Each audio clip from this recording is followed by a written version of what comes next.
Okay, I'm going to be honest. Some days I feel so on fire. I'm so focused. I'm getting things done. Everything's amazing. And other days I feel like I'm not.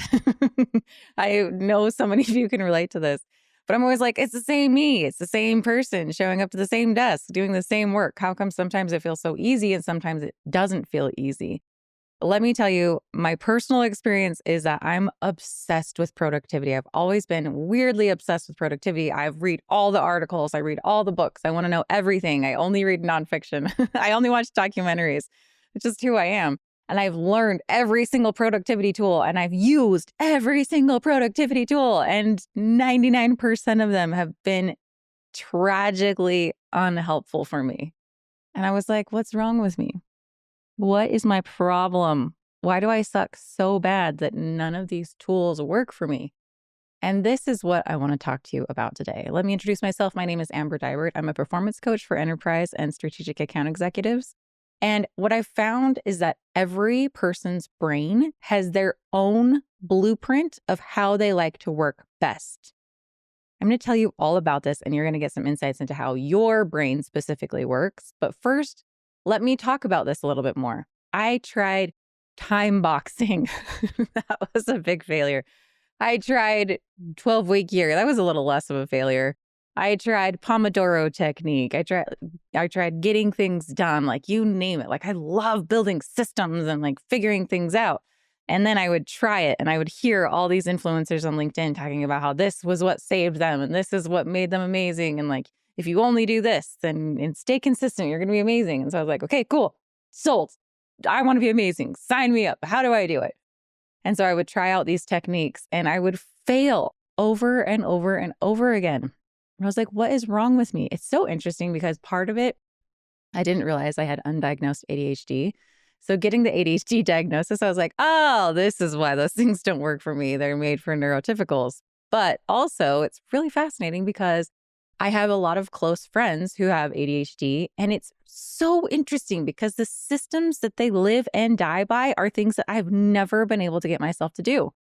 So even amongst people who have neurodiverse brains, it's not the same path for every single person.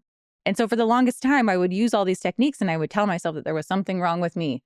Like, what's wrong with me that I can't do this? Everybody else is able to do it. And somehow I'm not able to do it. And how come it's not the right fit for me?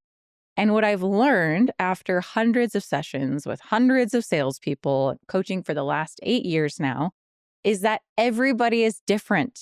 I am a big fan of there's not a one size fits all solution.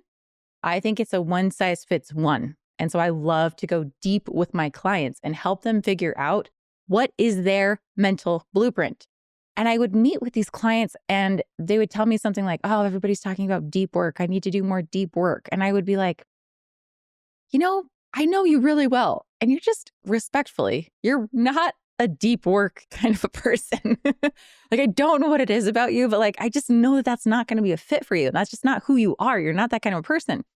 And I finally figured out the key of what makes somebody, what defines their blueprint and how you can figure out what that blueprint is and how you can like understand. So here's the key. It's going to blow your mind if you haven't heard it already. If you've followed me for a while, you've probably heard me talk about this because I love it so much. It's helped me create so much acceptance for myself and create so much more productivity in just working with the way that I work best and not expecting myself to be something different. So here's my theory. I think that we mentally like to expend energy in the similar way that we physically like to expend energy. So I call this process work like you work out. A lot of people hear that and they're like, oh, Amber, I don't work out. I'm not an athlete. I'm not super fit. And I'm like, I don't care. Actually, it does not matter if you exercise as much as you think you should, if you feel like you're as fit as you want to be, if you work out ever, actually, I don't care. All I care about is how you physically like to expend energy. Because if we know that, then we can make a blueprint of what your mental energy expenditure should look like. So let me give you some examples here. Let's think of two ends of the spectrum. On one end of the spectrum is like an endurance athlete. When I think about endurance athletes and I think about their energy expenditure, I think about it as like low intensity, long duration. An endurance athlete, whether they're a swimmer, a biker, a runner, whatever it is, what they need is they need a long runway, and distractions are killers for them. They need that deep work, focused time to be able to get things done. And if they have that, they are unstoppable. I've also noticed that they need a lot more planning time than most people, because once you get all the decisions made in advance, then your deep work becomes so much more effective and you just execute, which is kind of the same thing as like being on a bike, right? I've done 100-mile bike rides before, and you can't go on a 100-mile bike ride without planning every single thing. You need to know where you're going, where you're going to get water. What do you do with your jacket when you get too hot? What do you do if you get a flat tire? Like, what's the route that you're going on? And once you have all those decisions made, you just execute. You just crank out the work, and it's so fun and so enjoyable. Okay, so that's one end of the spectrum, low intensity, long duration. On the other end of the energy expenditure spectrum, let's say, is somebody who is maybe a high intensity interval training type person, maybe like a CrossFit type person, maybe like a circuit training type person. And these people are more high intensity, short duration. So they are like explosive for 30 seconds, and then they're taking lots of breaks. And these are the people that I was like, you're not really a deep work kind of person. I can't imagine you focusing and staying focused for a solid 4-hour chunk of deep work. That's just not who you are. However, I'm going to guess that this group is so fascinating because they are the ones that are the most misunderstood in the workplace, because they're expected to be focused and achieving for 8 hours straight. But they are high intensity, short burst kind of people. These people tend to get more done in 2 hours than most of their peers can get done in an entire week if they have that time. But what's wrong is that they're expecting themselves to be able to be productive for a full 8 hours when really they just need those high intensity, short bursts. They're more of a sprinter. They need to like have those short sprints, and they can get everything done that they need to as long as they have rest after that. So you can see how these two types of energy athletes, let's say, or energy expenditures would be very different. And what I found is that how you physically like to expend energy is a great blueprint for how you mentally like to expend energy. Your body has this blueprint built in. And you might be asking yourself, is this something that stays with you your entire life? Is this something that you're born with? What I found is that it changes over time. Your body's energy changes. And based on what season of life you're in, like when I didn't have kids, I was doing triathlons and 100-mile bike rides, and it was great. I could go for a 5-hour bike ride on the weekend. And now I have kids and I have a business, and like my life is not the same. And so now I'm more of the short burst kind of a person. And so it may change over time, but what I found is that you have that blueprint. And if you just stop working against yourself, and if you start identifying who you are, how you work best, and accept that that's who you are, then all the friction disappears. It's so magical. I've tried this time and time and time and time again with my clients. A lot of them are neurodiverse. They have ADHD brains. They maybe have like a little bit of autism mixed in there as well. And it's so magical when they stop working against themselves and stop expecting themselves to be something different than what they are, and instead work with themselves. I had a client, he's one of the favorite examples that I've ever given. He was a golfer, and he came to me and he was like, look, I'm the top rep in my organization. I closed 35% over last year. Like I'm at the top, and I am so overwhelmed and so burnt out. I cannot go any further, but I have aspirations of doing more.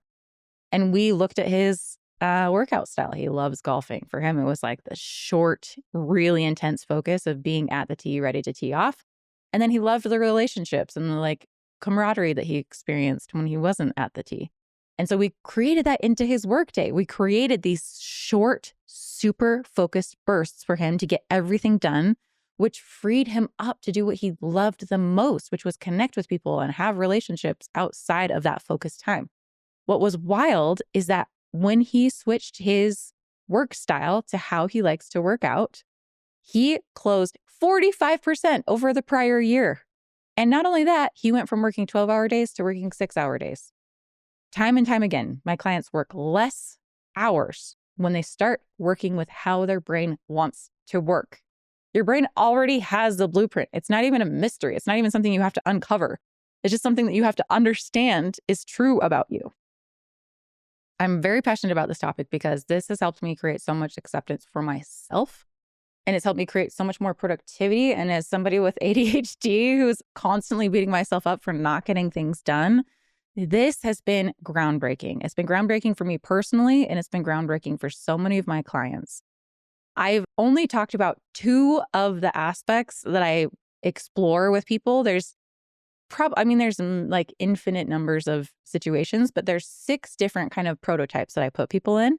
And I have a new quiz on my website. I just created it. I'm very excited about it. If you have any feedback, please send it over to me.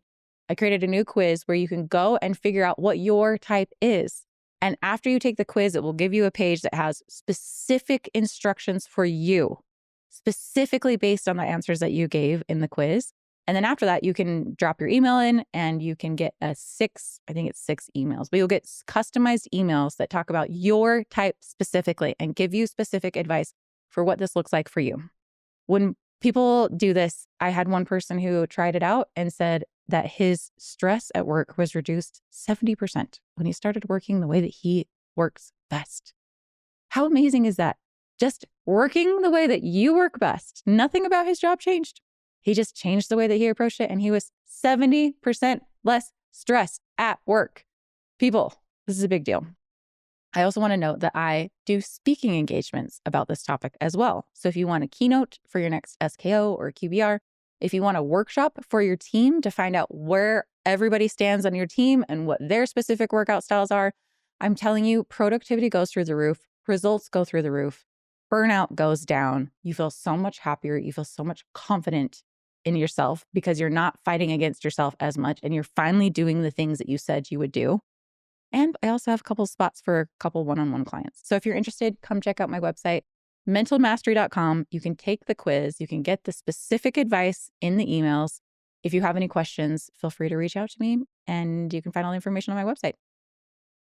Thank you so much for tuning in. Thank you for listening to my diatribe. I'm not going to quit talking about this because I think it's the greatest thing ever. I have to think that, don't I? And I'll see you next week.